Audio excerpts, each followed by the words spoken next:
paper article and this very sort of this is a totally a standardized academic presentation. Yes.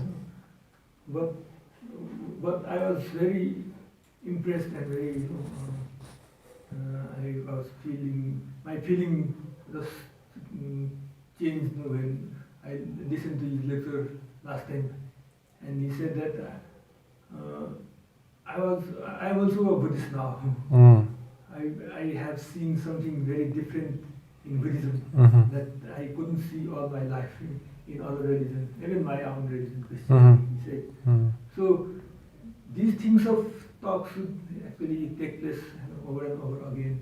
But normally those invited for this lecture just actually give academic presentation, where after the lecture is over, people, audience asks questions and the presenter also gives answer, but in the long run or at the end of the lecture, they'll get nothing as far as practice is concerned. Exactly.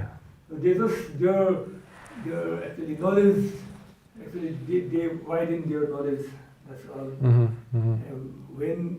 But as you said, Buddhism is a practice. It's a practical religion. Actually, there should not be ism in when we say Buddhism. But anyhow, there is something we need to identify Buddhism from other religions. Yes. Or distinguish Buddhism from other religions. That's why we call Buddhism. Otherwise, this is the teaching of Lord Buddha, and we just have to satisfy ourselves with this definition. So, when we actually describe these four heavenly abodes, so to speak, or Brahmaviharas, and they are just actually arranged in a sequential way. First of all, there must be love, the universal love, so to speak. So that we do not discriminate actually the friends from the enemies and the stranger ones. And it is generally said that there are three kinds of sentient beings, and friends, enemies, and strangers. So we normally, as said, in Buddhism, I also have read this metaphor many times, metaphor or so this example many times. Whenever love is illustrated, then illustration of mother actually showing her love to her only child is the most typical metaphor given to show the quality of love. But because is this sequential, first actually it is, I also read somewhere, first of all we need equanimity. We first should actually have that kind of feeling. Right now we are very uptight and we only love those who have done something very good to us in the past, but those who actually insulted us in front of everybody, we just regard them as our deadliest enemy. So we normally do not have that capacity, to show our love to that enemy because he or she has done very terrible thing, in our life. But is this the sequential order, or we can practice it randomly? Oh, that's a very good question, because as far as the sequence of upekkha coming first, but in order for me to answer that, I need to backtrack a little bit, because in the form of the three types of individuals that you mentioned, the person who's very friendly to us, the person who is an enemy, and a person who's a total stranger. What I was taught at one point was, and now I still hear some of the meditation students I get, they have come across teachers who would teach them. They're Buddhist teachers, and they're very well-intentioned, good-intentioned people, but the method of teaching lacks an understanding of human psychology and the value of emotions on us. So before you go and for example, radiate love to someone else. Radiate, like to send love, loving thoughts, feelings towards someone who's an enemy. You need to get your mind prepared well enough to be able to do that, because just like the earlier mention of something like a mantra, may my enemies be well and happy. How many people can actually do that? Really? Lip service. Exactly. So it becomes a lip service because the intention behind it is completely not there. So before we do that, we need to be able to gradually, slowly work our way up to do that. So there are a set of instructions that I give to my students and when they first prepare. So one of the things that are absolutely not allowed for them to do is to send love to their enemies. Now that doesn't mean that they need to hate them, no. So their primary expenditure of energy, their primary focus in this practice is only to send it to one person. Well, the way I was taught from my teacher is 3 things have to be there for the qualifiers. 1, the person needs to be alive. You can write this down if you want to. The person has to be alive.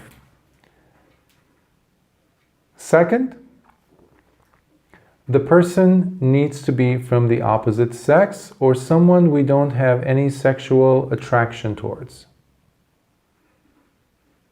That's the second requirement. The third requirement is they need to not be related to us. So they are not blood relative. Because you might love your father, your brother, or your uncle, or somebody, or your sister, or your mother. But when you're deep in meditation, remember the 5 hindrances? They will show up. And they will use any background story to make you fall off your object. Object in this case is sending love to this person. So if it's a relative, you're going to start thinking, my cousin, that is your spiritual friend you're practicing to send love to, this one person, right? And you start remembering bad things. And if you have been a human being on this planet, no family is without any quarrels. There's always some fighting, some argument, something, somewhere. But if it's someone who's not related to you, someone like a teacher, someone that you hold in high regard, someone, maybe a friend that has been there and helped you and guided you. In Buddhism we call them kalyana mittas, for example. That's different. And that is the only person we use for metta practice in the beginning. Now once it becomes stronger, the metta becomes so strong, the mind is like a piece of tissue that I put inside this water. It completely becomes wet with metta. Slowly, slowly, we work them towards more people, not just one. We can introduce family members. And slowly, slowly, we introduce them to strangers, neutral people, we call them. And then finally, once the student meditator has worked with me well enough, and every day I have to sit down and ask him some questions. They need to answer those questions. And I know where they are in their practice. So as they develop and I see that their mind is becoming more and more balanced, they have more upekkha, then I will introduce him or her to a practice where they will generate metta and send it to their enemy, one at a time. But they have graduated. It's like in high school, you don't teach someone heavy-duty calculus, trigonometry, difficult equations, or scientific principles to someone who's a child, who's in kindergarten, primary school. Similarly, upekkha, I disagree with that notion that upekkha has to be there first, because upekkha cannot be there first. It is there on its own, but we cannot get to that level starting with upekkha because we don't have it yet. We don't have an understanding. So what then the teacher is doing is allowing the student develop the sense of upekkha slowly, slowly. Because unless upekkha is there, the mind is going to be like this. Even if they are practicing very diligently metta, I show them the picture of their loved one, their spiritual friend. I take that out and put the picture of the enemy, their mind goes, whew, there's no upekkha.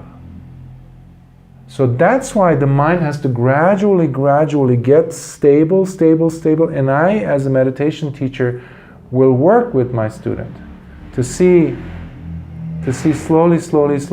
They will talk to me, they will email me, they will ask me, this is what's happening, what can I do now? And once I know they're ready, and there are signs as a meditation instructor, you know what to look for. And I listen to their words. And then I know if they're ready, but not before they're ready. Once I've seen their upekkha is there, then I will say, okay, now go ahead and think of your enemy. So it's a gradual process. My another question is because there are two most important factors in Buddhism as I have been taught by gurus. Mm-hmm. I read also in books. Mm-hmm. That is wisdom and compassion. Mm-hmm. And all those three, beginning from metta and karuna and mudita, actually, those they also require wisdom. Mm-hmm. Because it is upekkha definitely requires wisdom, because if we do not have wisdom, we just tend to discriminate the good ones from the bad ones, Mm-hmm. and we spend our entire life within these kinds of discrimination, Mm-hmm. Mm-hmm. dualistic. Yes. Or something like that. I am others and all these things. But upekkha is something which has to do with those thoughts which transcend these dualistic attitudes and discrimination. Mm-hmm. So you no longer actually consider others as others. Mm-hmm. They do not have any kind of such kinds of dualistic notions. Yes. They are also, I am equal to others. And even the strangers, there is no such kind of strangers and everything. Is this true that only upekkha needs wisdom, whereas those three factors, maybe those three factors, metta, karuna and mudita, they also need wisdom, but not that necessary. Actually, wisdom is there in all four. The level of clarity, the maturity, in fact, gets into full fruition, full blossom in the upekkha level. However, wisdom has to be there. And by the way, when we look at the second of the bojjhangas, that is wisdom. Remember from your studies in Buddhism, you will see that the Dhamma stands on three legs, powerful legs. Sila, Samadhi, and Panya.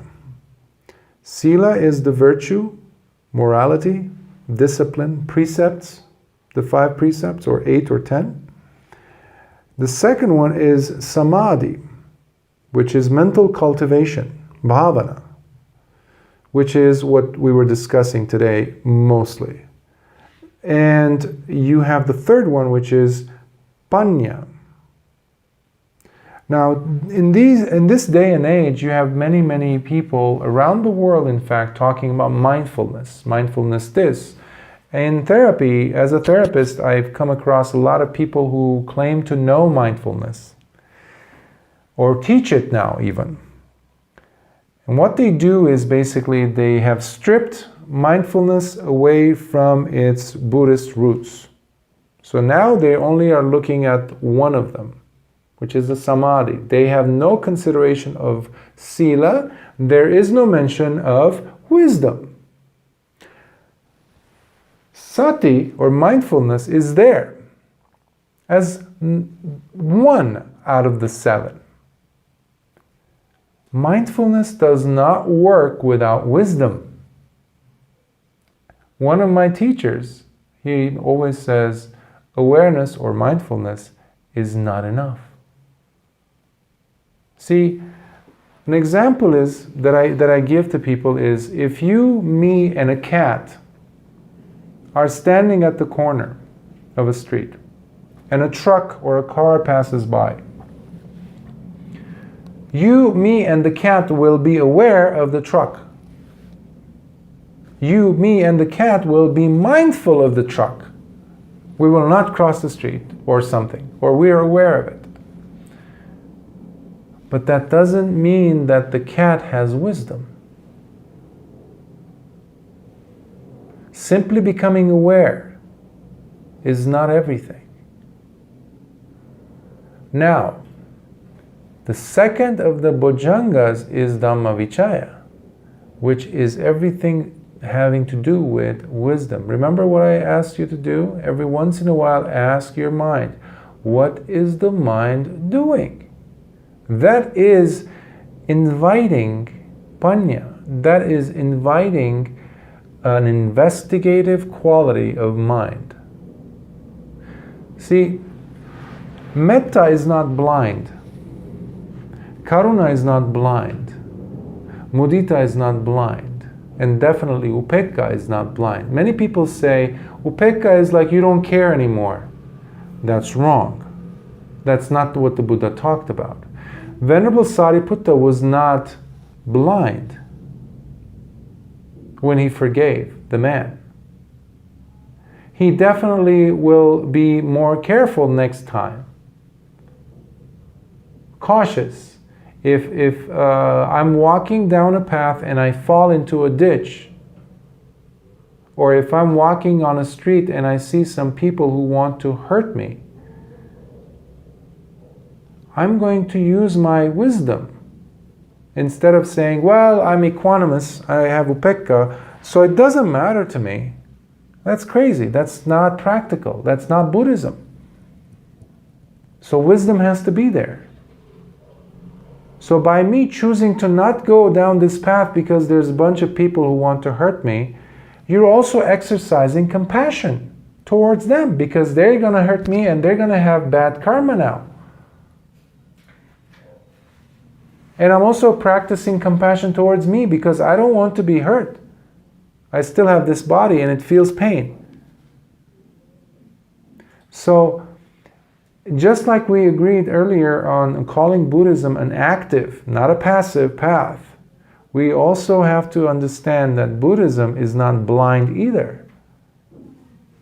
So, when you see in Mahayana, and especially in Vajrayana, the path of wisdom and compassion working together, you see them more in the earlier stages within the early Nikayas, delineated clearly in step-by-step process, not lumped like you see it in Vajrayana, in the way I understand it, where wisdom and compassion work like this.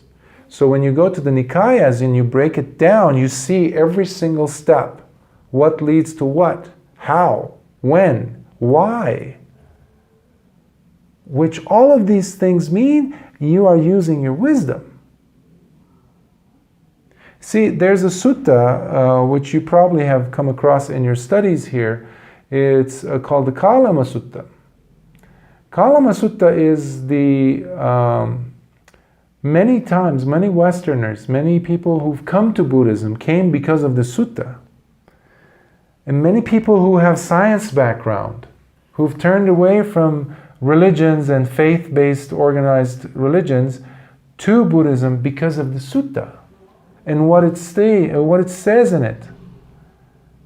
So the Buddha was invited to come to this village. Villagers were the Kalamas. And they were very intelligent in their time for people, because they had very inquisitive minds. They were very analytical. And they really listened to teachers. One of their questions was, in inviting the Buddha over, was to help them solve a problem. The problem was that because they were close to the Himalayas and many people, close to a major forest anyhow, many yogis after the monsoon season would come out and pass through their village. And as they did so, they would sit down and teach them their teachings. And all of these teachers, at one point or another, would always say, "My way is right, theirs is wrong, believe in me." So these Kalamas were confused. Which one should we believe? And now they had invited the Buddha. And the Buddha listened to them, as he always did. First, before he introduced his teaching, he listened to people's problems first. He said, "Kalamas, your confusion is adequate. That means that you have a reason. You are right in being so confused." And then he listed several things that people need to be aware of before they actually go ahead and subscribe or dedicate their lives to a teaching. He says, don't follow a teacher simply because they're charismatic, simply because of their title, because of who their lineage is that they're representing, how many disciples they have, etc. All these things he lists. None of these things he says that should be a reason why you accept their teachings. No faith, none of that. Now this was a perfect opportunity for any teacher in the Buddha's position there to say, yeah, you're right to be confused. They are wrong, I am right. He could have said that, but he didn't. And the Kalamas were smart enough to say, this is different. This teacher is different, and he's making sense. So one of the things is also, don't believe something simply because it's rationally making sense. Because Buddhism is not just about rationality. Some people mistakenly call Buddhism, it's the most rational. Yes, it is, but it's more than that. So when we're looking at teachings, we need to be also think about their applicability.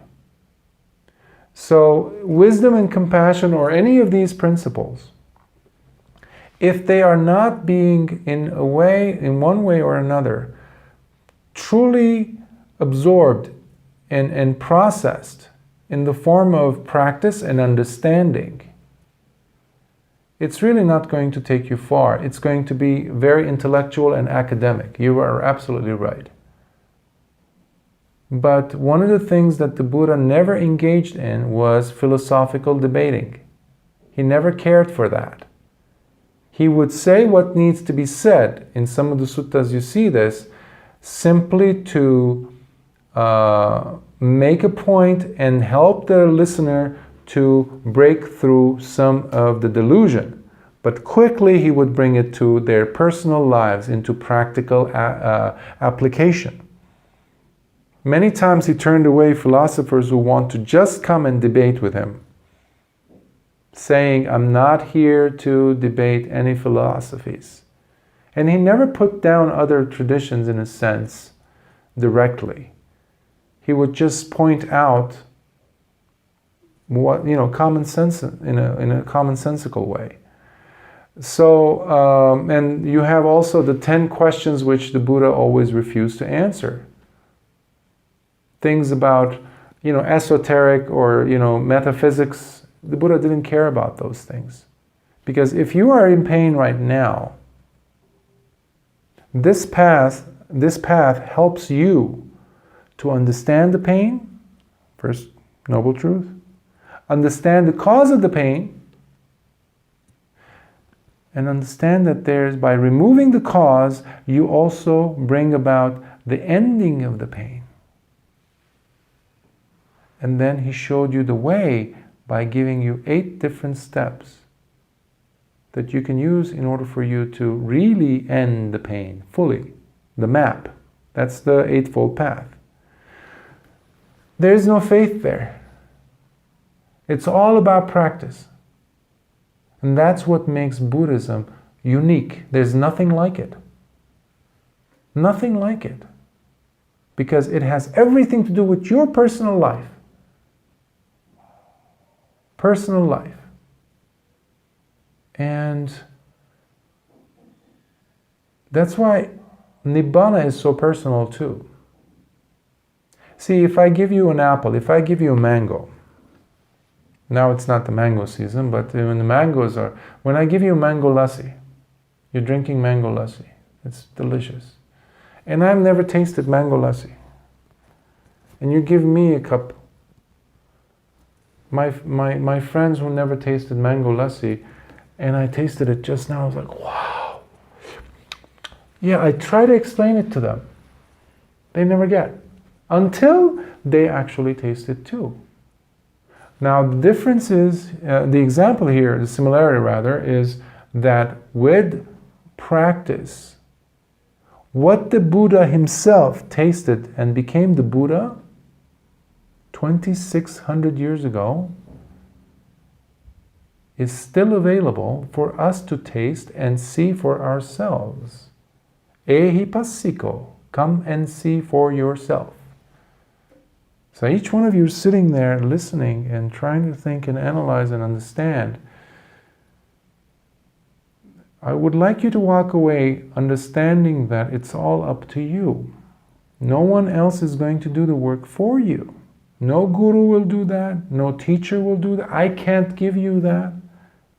All of us are going to simply point, give you instructions, but you have to walk the path. You have to taste it for yourself, but you need to do it. And one of the best ways to do it is by applying the 4 Brahmaviharas, because they're so human. Metta, Karuna, Mudita, and Upekkha. See if you can introduce those into your lives in simple ways. When you wake up, before you go to sleep at night, tonight, make a decision, make a resolution. Say to yourself, when I wake up in the morning, I'm going to wake up with a smile. I'm going to wake up with a smile. Before I leave my house, I'm going to look in the mirror and I'm going to say, I love you. I'm going to say, I forgive you for any bad things you thought or did or said. Smile and say, you look beautiful to yourself. And then walk outside the door. Go do what you need to do. You already started practicing Brahmaviharas. You are the perfect candidate to test this on. See how that's going to do to you, what it's going to do to you. Try it for one day, see how it feels. This is a very practical, pragmatic path, the Dhamma.